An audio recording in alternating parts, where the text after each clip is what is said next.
Queridos e queridas, bom dia a todos e todas. Que bom a gente poder se reencontrar aqui para esse tempo juntos. Se você está chegando aqui hoje, eu quero te dar uma notícia. A gente está no início de uma jornada, e a melhor maneira da gente entender o que eu estou falando é você pensar numa série do Netflix, que tem uma primeira temporada, tem uma segunda temporada, tem uma terceira temporada, e cada temporada tem um grupo de episódios. A gente está na primeira temporada de uma grande série.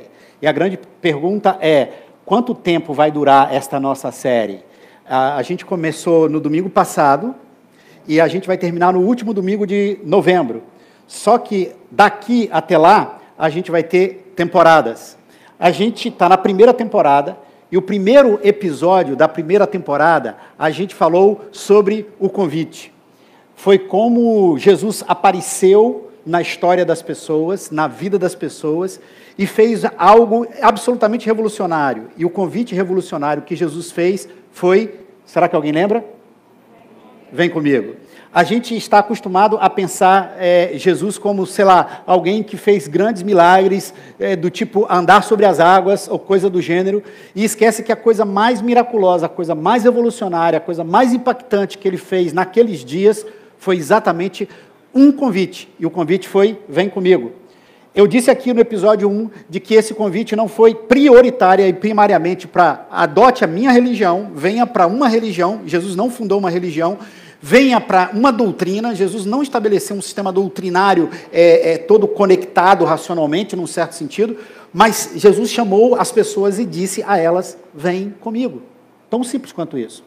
Acontece que Jesus viveu fisicamente no primeiro século da era cristã, e esse convite para aquelas pessoas soou, e ele continua sendo tão absurdamente radical, que as pessoas, ao ouvirem aquele convite, simplesmente largavam tudo que tinham, por exemplo, pescadores, largaram as suas redes, e seguiram fisicamente Jesus. Eu disse no episódio 1, que hoje em dia a gente não pode seguir fisicamente Jesus, pelo simples fato de que fisicamente ele não se encontra entre nós, embora nós cremos do fundo do coração de que ele não é uma ideia religiosa, é uma presença que está aqui ao redor de nós, para além de nós e dentro de nós. Eu queria ouvir um aleluia, meus irmãos.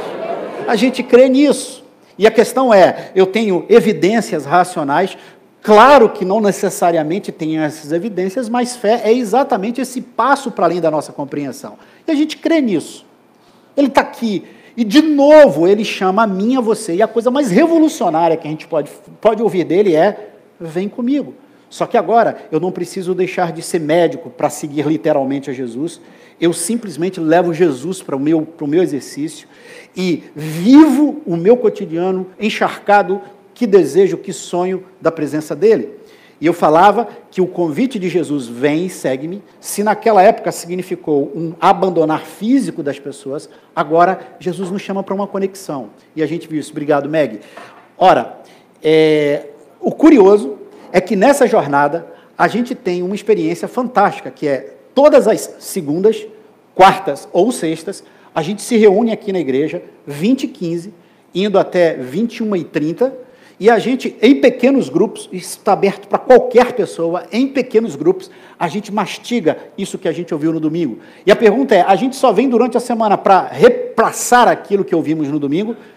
Num certo sentido, sim, mas a dinâmica do pequeno grupo é aquele onde a gente se conecta, onde a gente faz relação e outras coisas tão fantásticas. Essa semana aconteceu quarta e sexta, foram tempos assim fantásticos, fantásticos. Quarta-feira a gente estava aqui, vocês podem acreditar como a reunião foi interrompida, acho que por um raio que bateu aqui perto, a chuva torrencial aqui, né? E a gente estava aqui vivenciando um momento, os carros começaram a apitar, e mal sabíamos que alguns de nós, os que moravam notadamente aqui mais próximos, chegaram em casa 2h da manhã. Foi uma quarta-feira cheia de surpresas para a gente. Mas a reunião foi fantástica e tal. E no final da reunião da quarta-feira, como eu fiz na sexta, eu pedi para que todas as pessoas que estavam aqui pudessem fazer uma frase oração. Tem gente que diz, eu não sei orar, e tem gente que só faz rezar. Rezar é simplesmente a repetição, muitas vezes vazia de uma fórmula. Eu pedi para que as pessoas fizessem uma frase e deixassem essa frase ecoar. E a razão pela qual eu fiz isso, e a razão pela qual a gente está fazendo todas as segundas, quartas ou sextas, tá bom? As reuniões são iguais. Se você não puder vir na segunda, venha na quarta. Se não puder vir na quarta, venha na sexta. E quando eu digo as reuniões são iguais, aproveitando aqui aquilo que a Maristela colocou, elas são iguais só em termos de roteiro. Mas quero dizer um negócio para vocês. A cada reunião as pessoas mudam e a dinâmica muda. E eu que fui muito enriquecido porque estive aqui nos 2 dias. No final da frase, cada um disse uma frase. Eu vou ficar com a frase do Ciro. E a frase era uma resposta àquilo que a gente ouviu, tanto no domingo, aquilo que a gente conversou aqui, foi tão gostoso. E a frase e a oração do Ciro, com relação a esse convite, foi: vem comigo, que eu te explico depois. Acho que, não foi isso mesmo, Ciro? No caminho eu explico. Acho que é exatamente isso que o convite significa. Posso dizer um negócio? Perdi o episódio 1, esse negócio que você falou ainda é uma síntese, não consegui, não tem problema. Vai no nosso site, o episódio 1 está lá, você vai poder estar lá. Só quero te dizer o seguinte, falava eu aqui na sexta-feira, alguém aqui já viveu na infância, quando seu pai ou sua mãe disse uma expressão que não pode ser tida como literal, porque se literal fosse, seria assustadora. Alguém já ouviu do seu pai e da sua mãe, ou da minha mãe, como eu ouvi: se eu pudesse, eu abria a tua cabeça e botava isso dentro. Alguém já vivenciou alguma coisa assim? Seu Miguel já ouviu acho que é só a antiga geração. Então, se eu pudesse abrir a nossa cabeça hoje, eu te diria o seguinte: não perca os episódios. Se você não pôde vir aqui, você vai encontrar online, você vai encontrar a versão completa, você vai encontrar uma versão de 7 minutos, você vai encontrar uma versão de 3 minutos. Viajou, não deu para vir e tal, volta lá no site, toda segunda-feira de manhã, vai estar lá, fica ligado, episódio 1. Fiquei 4 semanas, é igual a academia, fiquei 4 semanas sem pegar o episódio, e já está no episódio 7, o que é que eu faço? Entra no episódio 7. Você vai poder tirar um tempo e vai maratonar um final de semana, se você chegar no episódio 20 e ainda não viu nenhum. Mas é absolutamente importante. O episódio 1 foi o convite. Hoje, a gente chega para o episódio 2, que é quem? Para quem Jesus fez esse convite? Porque ele apareceu na praia, apareceu geral e disse assim: vem comigo. E essa discussão ela apareceu na sexta-feira. E a grande pergunta é: será que Jesus fez esse convite para todo mundo? Será que literalmente ele chegou em todas as pessoas, olhou para elas e disse: vem comigo? Deixa eu te dar uma primeira notícia. As biografias de Jesus nos informam que Jesus não fez esse convite para todo mundo. Fisicamente, ele não chegou para todas as pessoas com as quais ele conviveu e disse para elas: segue-me. Não. Até porque seria impossível dizer isso.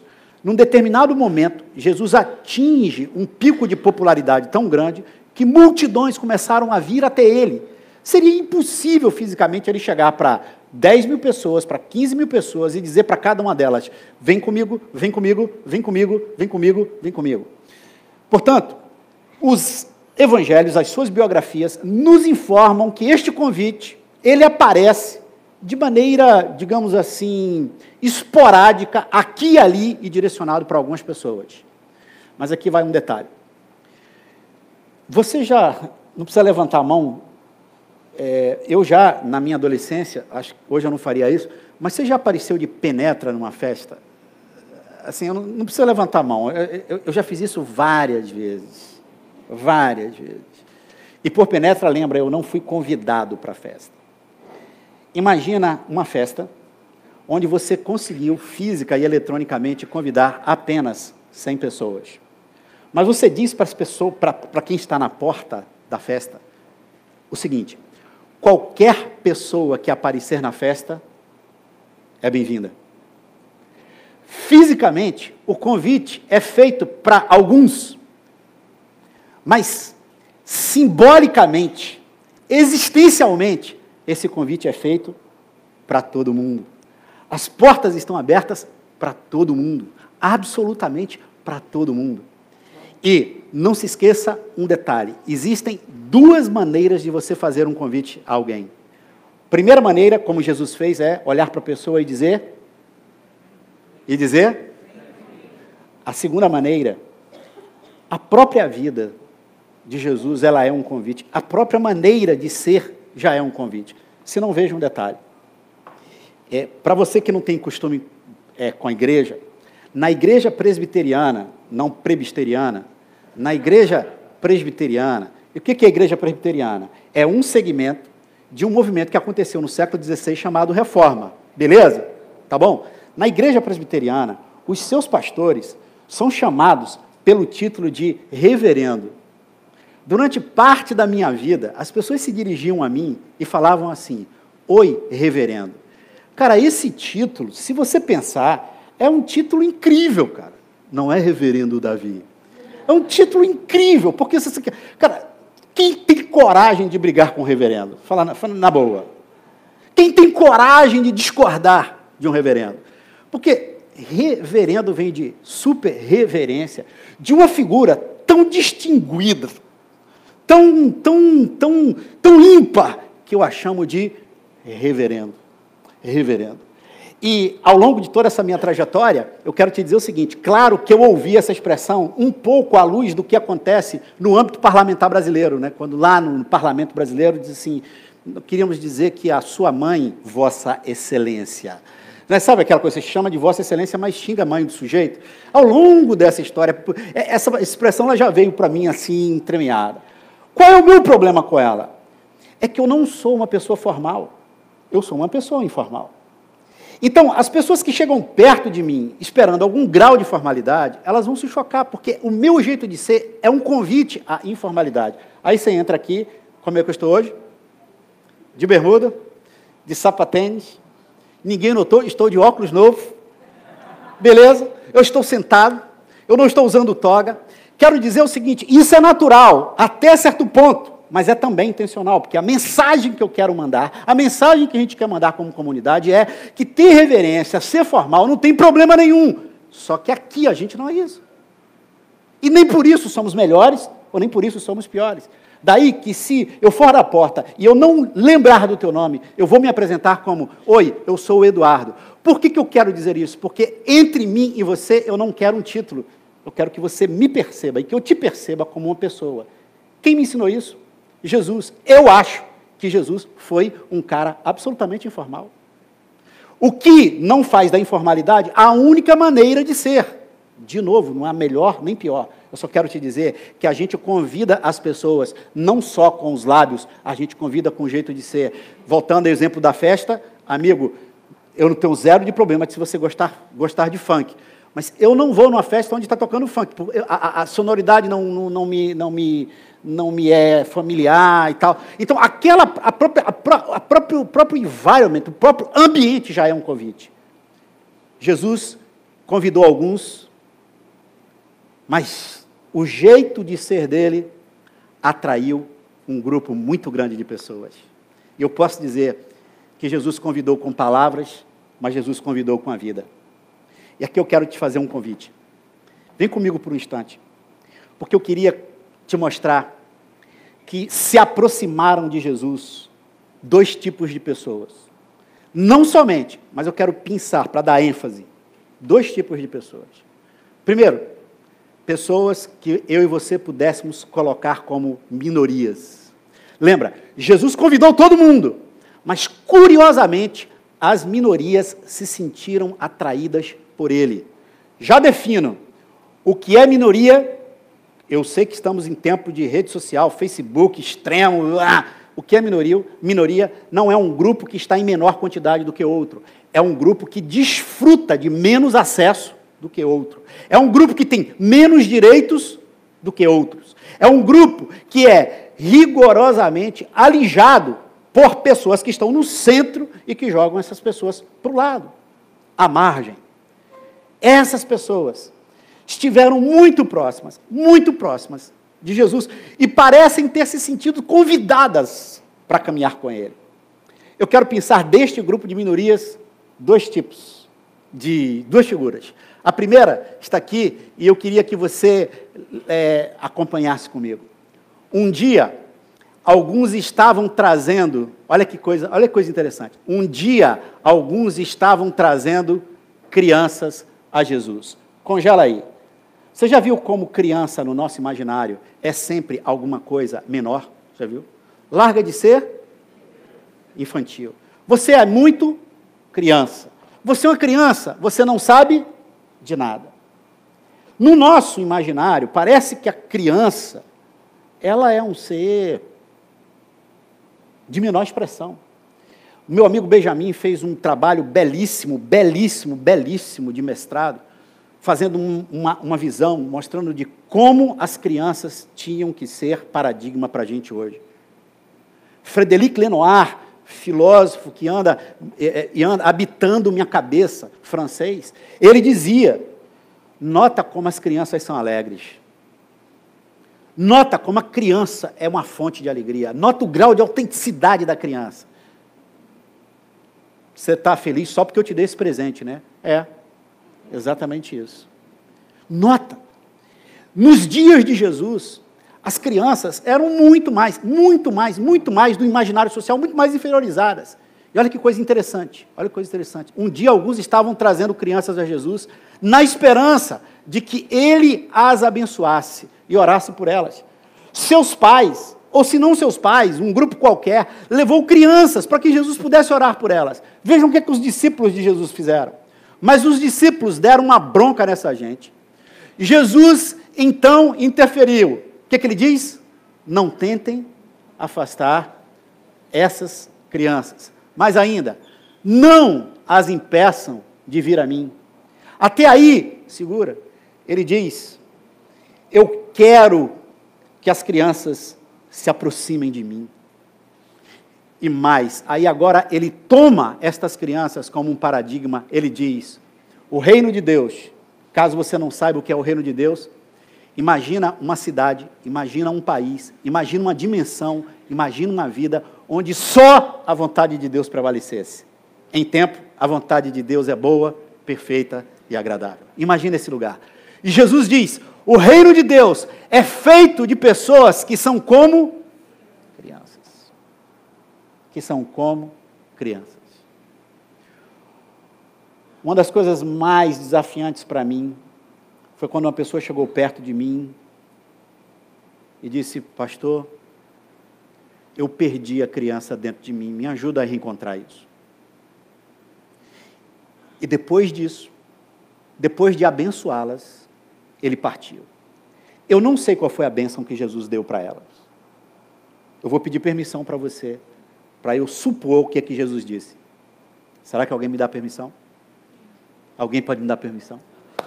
Eu suponho que as crianças se aproximaram deles e Jesus deve ter dito assim, se vocês não estão entendendo, venham comigo.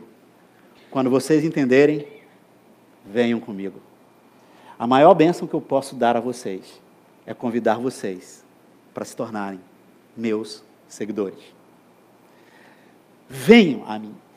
Eu tenho absoluta convicção de que Jesus fez isto porque ele queria mandar uma mensagem. Os menores da nossa sociedade, aqueles considerados os mais desprezados, estas pessoas, eu quero que elas façam parte do meu grupo. Para quem Jesus fez o convite? Para todo mundo, mas aos minoritários. Sabe outra figura dos grupos minoritários? Vamos lá, me ajuda. Naquela sociedade, criança aí? Está fácil essa. Então, um detalhe importante. Eu queria fazer um desafio assim. Vamos maratonar, vamos fazer uma maratona. Vamos maratonar a biografia de Jesus que um cara chamado João escreveu. Vamos maratonar, do capítulo 1 até o capítulo 19, um pouco mais. Vamos maratonar. Eu vou te fazer um desafio. Vai observando na biografia de Jesus, que no primeiro momento, quando estava tudo calmo, só homem se cercou dele, cara. Aí o bicho foi começando a pegar. O sofrimento começou a vir, a cruz começou a vir. Adivinha na biografia deles quem são as protagonistas na hora que o bicho começou a pegar? Adivinha? Alguém está em dúvida? Deixa eu falar uma parada para você, fazer um teste de popularidade aqui. Alguém já ouviu falar num médico chamado Drauzio Varela? Alguém? O cara está no Fantástico todo domingo, galera. Esse cara escreveu 2 livros, Prisioneiros e Prisioneiras. Ele disse que quando você vai no pátio de visita para os homens que estão presos, o que é que tem lá? Suas mulheres estão lá. Quando você vai no pátio das mulheres que estão presas, o que é que está lá?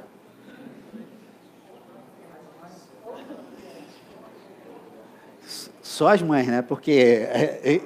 E aí, detalhe, olha o que acontece com Jesus. Olha que coisa linda.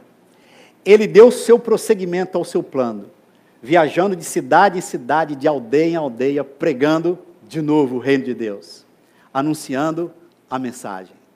Os 12 homens estavam com ele. Algumas mulheres que haviam sido curadas de várias enfermidades e aflições malignas também os acompanhavam. Gente, seria muito legal, a gente não tem tempo. Você sabe que tem toda uma tradição, tem escritos, tem estudos, tem conversas, tem diálogos, dizendo que Jesus teve meio um caso com Maria Madalena. Já ouviu falar disso?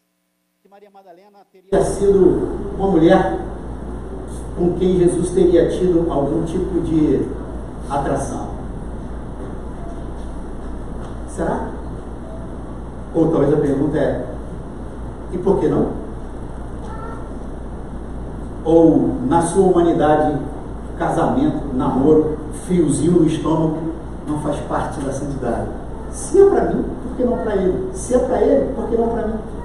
O fato é que no grupo de Jesus, ela aparece Maria, chamada Madalena, de quem, essa expressão é absolutamente enigmática para mim, de quem 7 demônios foram expulsos. A gente pode interpretar isso de duas maneiras: demônios como entidades espirituais, ou a gente pode olhar demônios como também pensamentos e sentimentos e emoções que nos possuem.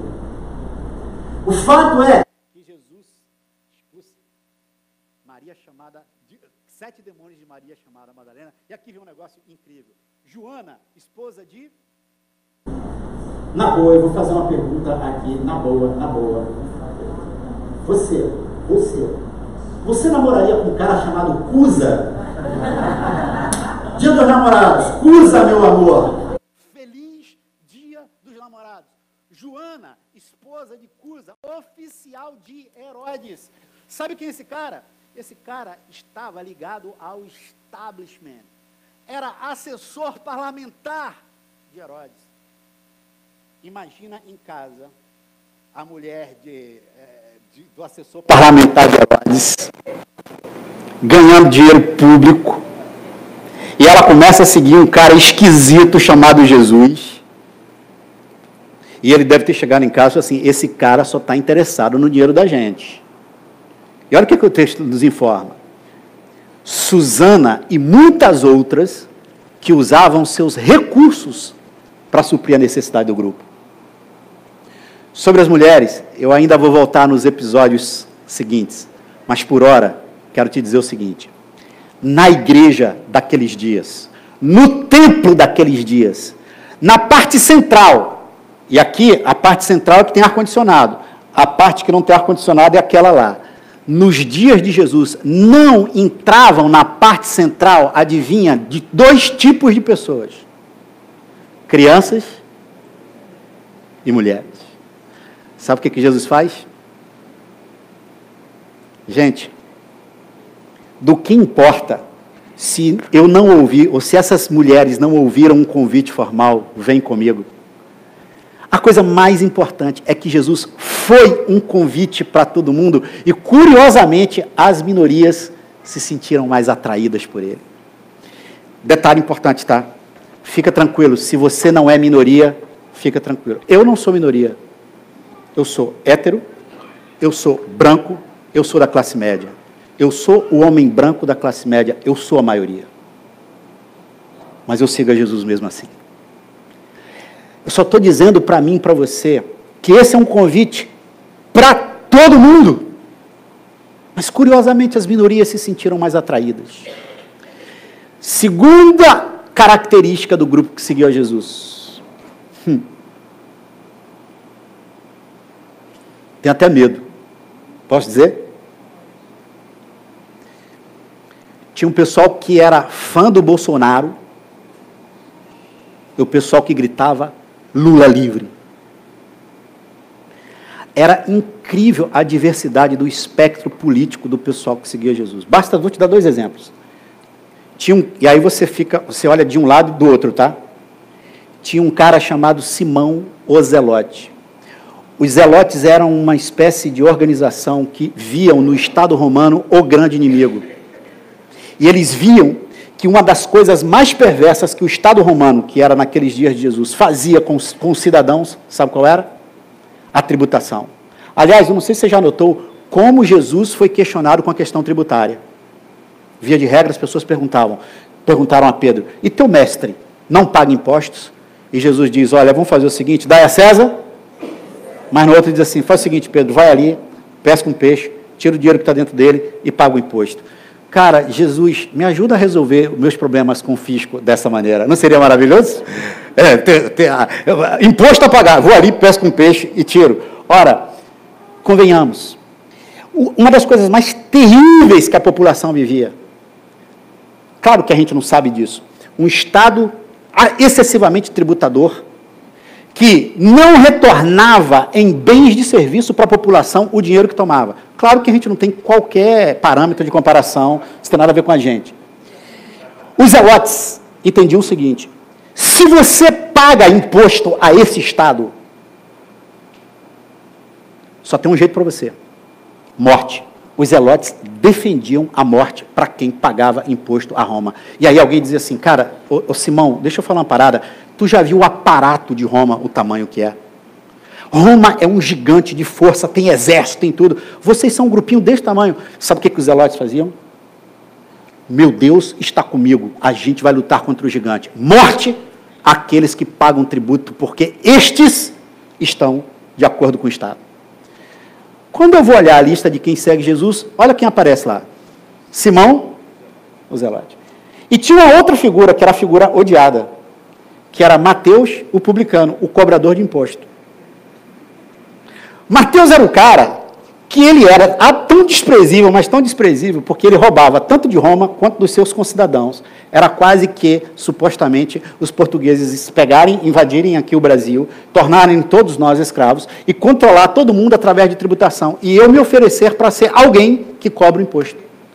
E Mateus era tão ruim, ou o cobrador de imposto era tão ruim, cara, que ele chegava lá e pegava o saco, porque isso não era feito em dinheiro, pegava o saco de milho, ou pegava o saco de alimento e dava para o império, só que ele pegava e ficava com a parte para si.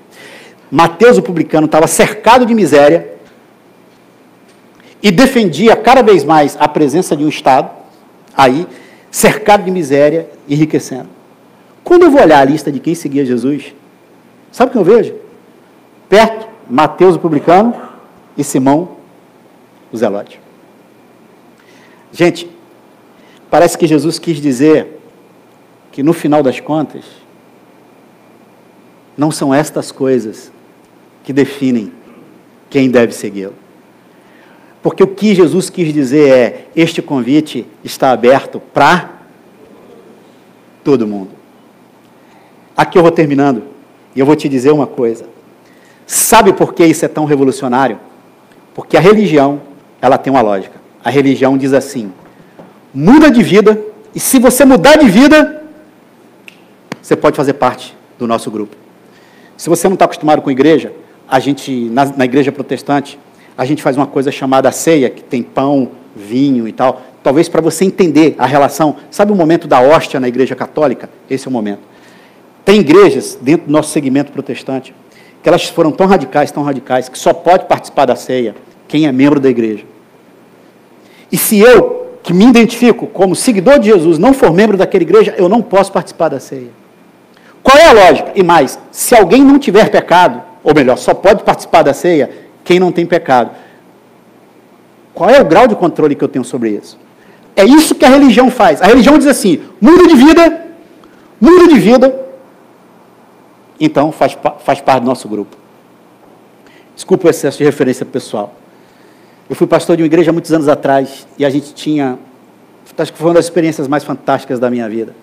A gente tinha um culto chamado Segundão, e reunia uma galera jovem, e começou a ir para o culto. Gente de toda a espécie que você puder imaginar. Logo, no pátio da igreja, geral estava fumando maconha. Logo, uma porção de prostitutas estavam ali. Geral. A igreja acabou com o culto. E eu fiz assim, eu falei, cara, o maior sintoma de que a gente está aberto para todo mundo é que as pessoas precisam entender uma coisa. A religião diz, muda de vida e você se une a gente. Jesus diz, se une a gente e você vai mudar de vida. Isso é revolucionário, gente. Venha como está. Do jeito que você está. Desculpa. Se você se acha um canalha, venha como está. Se você se acha a pior pessoa do mundo, esse convite é para você. E se você se acha a melhor pessoa do mundo, esse convite é para você. Esse convite foi para todo mundo. Agora, a maior novidade que eu tenho para você é esse convite não só foi... A grande pergunta não é para quem esse convite foi feito. A grande pergunta é quando esse convite foi feito. E aí agora, deixa eu te contar uma coisa. Lá na minha casa, eu moro num apartamento de 90 metros quadrados. Quando a gente comprou, a gente sabia que se a gente quisesse receber 2 grupos, um tinha que chegar de 6 às 8 e o outro depois de 8 às 9. Pequeno, gostoso e tal. 3 pequenos quartos. O menor de todos, fizemos um lindo armário. Quando eu digo fizemos, a dona da casa fez. Um lindo armário. 3 grandes partes. Eu tenho, orgulhosamente, 2 gavetas nas 3 partes. Porque o resto é da guerreira, né? Claro, o resto é da guerreira. Não tenha dúvida, aquilo ali... eu já estou feliz com essas 2 gavetas. Estou absurdamente feliz com essas 2 gavetas. Acontece o seguinte, que a Márcia, ela ama a casa é a extensão da alma dela, a casa é a extensão dela. Ela fez uma opção de viver para casa, de filhos, marido e tal. Ela vem batendo comigo num ponto que eu chego em casa, deixo a toalha em cima da coisa, pá, desorganizo. Ela olhou para mim e falou assim, você não respeita o meu trabalho. Eu fiquei, completa a frase aí no teu ouvido, é isso que eu quero dizer, exatamente isso. Eu fiquei, porra, deixa eu falar um negócio para você, cara. O casamento é feito dessas coisas. Eu fiquei pensando, eu falei, porra, eu acho que eu não respeito esse negócio mesmo. Por quê? Porque eu acho o meu trabalho mais importante. O que é mais importante? Pregar no domingo ou arrumar uma cama? No fundo, é isso mesmo. Mas eu não dei o braço a torcer, claro que não. Fiquei na minha. Vanessa, que está ali, Vanessa, com o seu trabalho, ajuda a nossa casa a ficar organizada. Vanessa está lá 1 semana. Vanessa não sabe disso. Eu entrei no quarto e eu desarrumo essas 2 únicas gavetas que eu tenho. É uma gaveta com todas as minhas coisas de tênis, do esporte, e a outra gaveta de camisas e tal. Eu desarrumo sistematicamente. A Márcia começou a ficar em silêncio. Vou te falar uma parada. Quando um dos 2 começa a ficar em silêncio, tem alguma coisa um pouco errada aí. Começou a ficar em silêncio. Eu entrei no quarto, estava Márcia e Vanessa olhando para a gaveta mais uma vez. Eu fiquei na porta do quarto, tipo assim, uma criança, assim, me ferrei, estou ferrado. A Márcia olha para a Vanessa e diz assim, isso aí não tem jeito não, né, Vanessa? Eu olhei para a Vanessa para ver se ela ia bancar mesmo a parada. Ela olhou para a Márcia e falou, isso aí não tem jeito mesmo. Nem Márcia, nunca conversei isso com a Márcia, nem Márcia, nem Vanessa sabem disso. Aquele dia, eu saí, falei, fiquei incomodado e tal, vou te falar uma parada.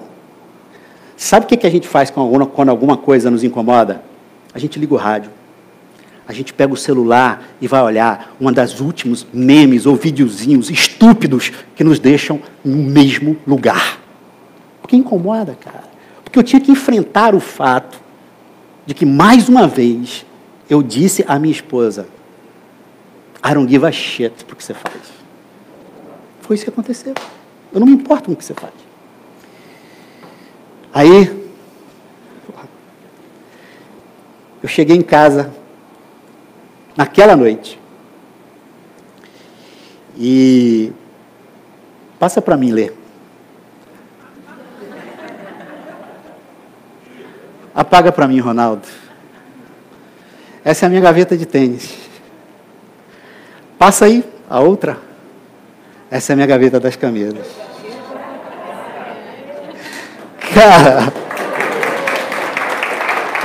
meus olhos encheram de lágrimas. Eu cheguei para a Márcia e falei assim, assim, foi você que pediu a Vanessa para arrumar? Ela disse, eu pedi, e ela disse que não ia arrumar.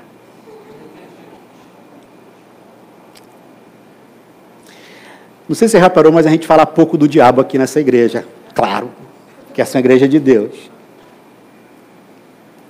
Eu não falei nada com a Márcia, mas sabe o que foi aquilo para mim? Ela dizendo, eu te convido de novo a começar tudo de novo. Vamos começar tudo de novo. Vamos começar tudo de novo. Tem mais ou menos 20 dias. A gaveta está desse jeito. Você sabe que o diabo já sussurrou no meu ouvido? Quero ver até quando essa conversão temporária vai durar. Pois para cada voz que ele diz, quero ver até quando essa... Fala, voz. Já. Essa é uma boa pergunta. Essa é uma... Para quem não está aqui, o Márcio está me perguntando se eu já troquei de camisa. Mas, curiosamente, hoje eu chego perto dessas gavetas com uma reverência que eu não tinha. Porque essas gavetas, nelas estão embutidas esse convite absurdo a dizer, vem comigo, vem comigo. Gente, eu não sei se o céu é um lugar, não sei se nesse lugar tem um portão. Se tiver um portão e tiver alguém ali na porta e for Jesus, eu acho que ele vai dizer sempre e sempre e sempre a mesma coisa. Vem comigo, vamos começar de novo. Feche os teus olhos por um instante.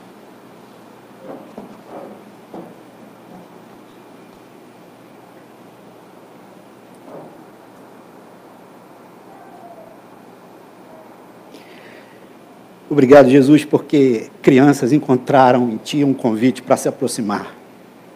Mulheres encontraram em Ti um convite para se aproximar. Obrigado porque se religiões, instituições alijaram e continuam alijando a minoria, esta minoria tem lugar na Tua mesa. Mas muito obrigado porque o Teu caminho é para as maiorias. Muito obrigado porque o Teu caminho é para todo mundo. Muito obrigado porque esse convite, embora física e audivelmente não tenha sido feito para todo mundo, as portas da Tua festa estão abertas para todo mundo. Muito obrigado. Muito obrigado. Muito obrigado. Porque não importa o estágio da minha vida, da nossa vida, não importa quem sejamos, não importam as coisas do passado, não importam aquelas coisas que só a gente sabe porque a gente tem vergonha, não importam as coisas dos bastidores. Muito obrigado, porque assim como aquelas gavetas puderam me dizer de novo, de novo, de novo, de novo, vem comigo. Obrigado, porque esse convite é para todo mundo. Posso te pedir mais uma coisa? Faz de nós pessoas que avisem a todo mundo que existe um convite. E que o convite não é para aderir a uma religião, não é para aderir à igreja de um pastor A ou B ou C. O convite é para se tornar um teu seguidor, um teu discípulo, uma tua discípula. E que bom que todas as pessoas, todas, raça, gênero, cor, religião, todas são convidadas à tua mesa. Eu sei que quando cada dia mais isso se espalhar, isso revoluciona uma cidade, um país, até que o teu reino se estabeleça definitivamente sobre nós. Que seja assim, amém e amém.